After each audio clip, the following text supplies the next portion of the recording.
We're joined by WAC Commissioner Jeff Hurd. I guess if you want to just start out with a state of the WAC, and then we can go from there.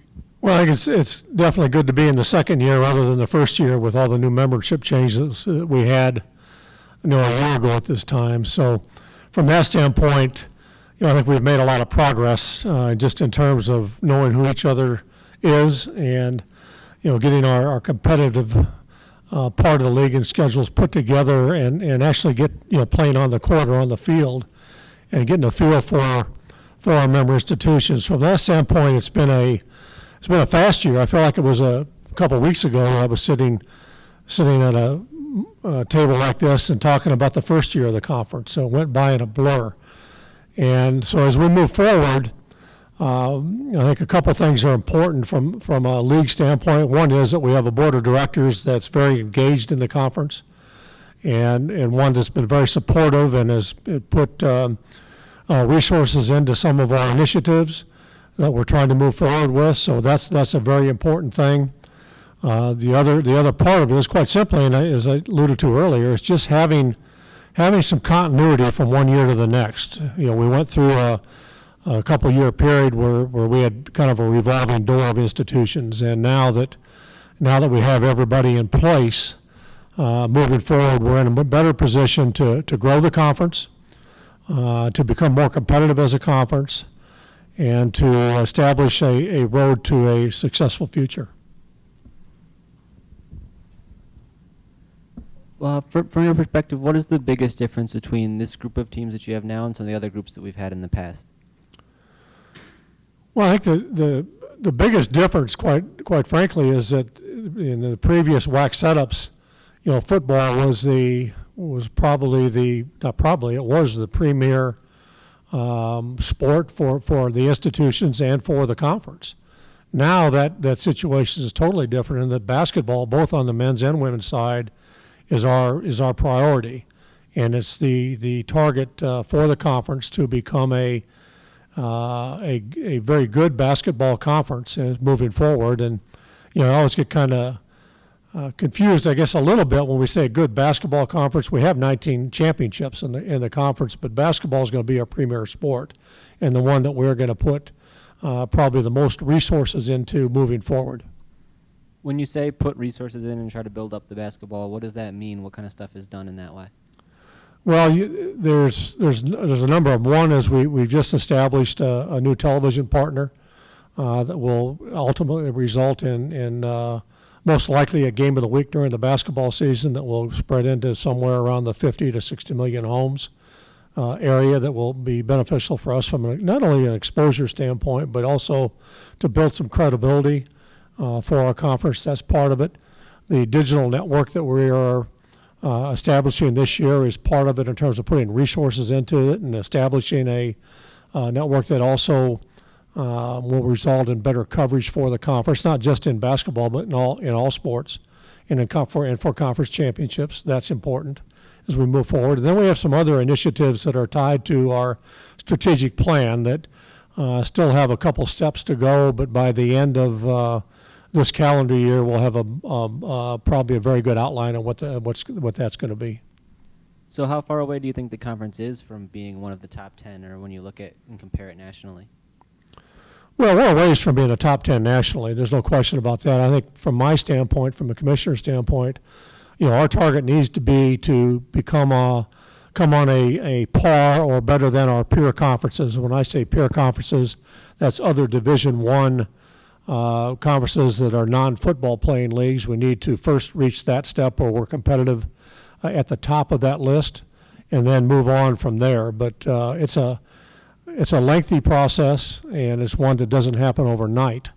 But I do think that within a 3 to 5 year period, that we continue the growth pattern that we're on right now, that we can become a league that's considered on a par with the top Division I conferences in the country.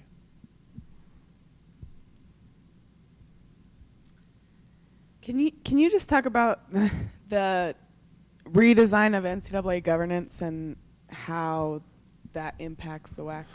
It's going to be interesting to see exactly what the ultimate impact is. I don't think any of us really know until the January NCAA convention and we have a better feel for what the autonomy pieces are and what that actually means, again, is kind of on a similar level as when we talk about competitiveness and where we need to be. You know, our goal as a conference isn't to offer the same levels of resources, say, as the top FBS conferences do. Our goal is to be able to match or to better those of our peer conferences. And as the autonomy pieces fall out and we have an idea, a better idea of what exactly that means from a financial standpoint and what our peer conferences are going to do, that will give us a much better idea where we need to be as a conference. And, you know, a year from now I can answer that question more specifically, but as we go on past the January convention, then we'll have a much better idea of what that means.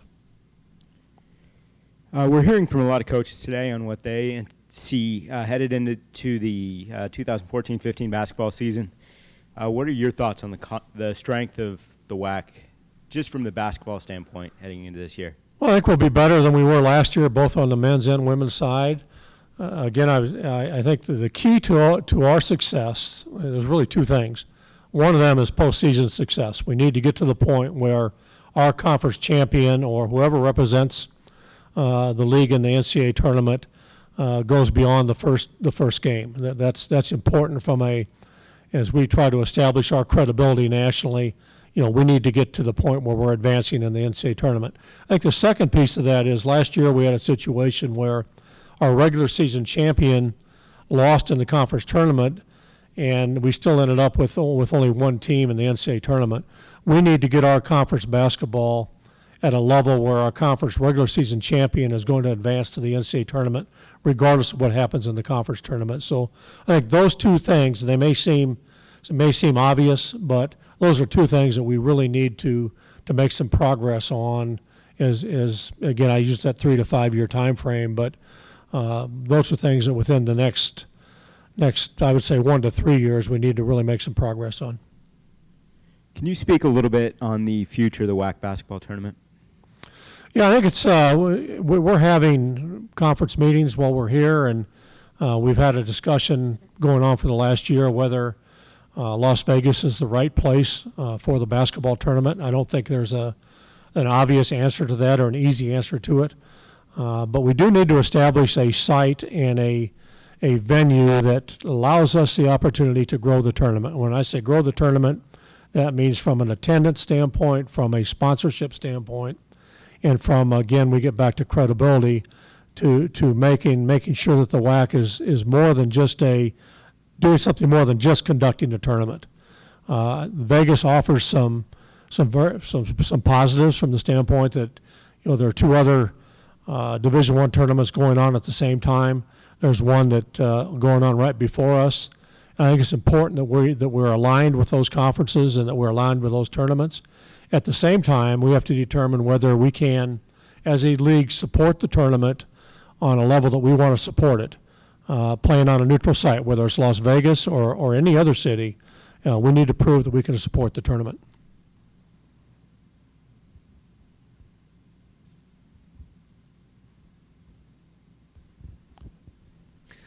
Just one real quick question. It's not the happiest of topics, but last year there was an incident at Utah Valley University between UVU and New Mexico State that made national news and was a pretty big topic. Was there anything that, I don't know if it's something that you would do to try and prevent future things like that from happening? Obviously there's only so much in your control, but what was your reaction to that, and what do you think we could do to prevent things like that in the future? Well, first of all, my reaction was that I woke up that morning after the game and turned on my TV set, and it was the first thing I saw on the ESPN Sports Center basketball. I don't know if you call them highlights that time, but that clip was on at that time. So, you know, those are the type of things that are unfortunate. They're things that obviously you don't want to have happen in any game, in any sport, but they're also not 100% avoidable. Sometimes incidents happen or things happen in games that result in situations that don't do much to help your image of the conference or to help the image of the institutions that are involved in it. It was a topic for discussion when we had our conference meetings last May, and we talked about game management. We talked about what can we do to I wouldn't say prevent, but to certainly mitigate situations like that. And again, there's not one answer to it. It's a situation that all our institutions are aware that when we have, conference competition, that we need to do everything possible to ensure the safety of the players first and the safety of the coaches and people involved with the teams that are playing that particular game. And part of it's education. Part of it is simply developing a better, I think, rapport within our own conference with what's important and what has to happen to create a better sportsmanship throughout the league. And it's like many other things. It happens over time. Doesn't happen overnight. There's not a single thing that you can institute, whether it be a fine or a forfeit or whatever rule you wanted to use for when fans come on the court. It's kind of a double-edged sword in the sense that you want your fans to be engaged. That one was kind of I would say the imperfect storm, and it was a game that had a lot to do with who was going to win the conference championship for the regular season, when it happened, right at the end of the game, as opposed to, say, 10 minutes into the game or something like that. And it's one that, obviously we've taken a look at, the institutions have taken a look at, but as I look back on it, I will say this: both institutions involved did a great job in handling it, both internally and also with the conference office.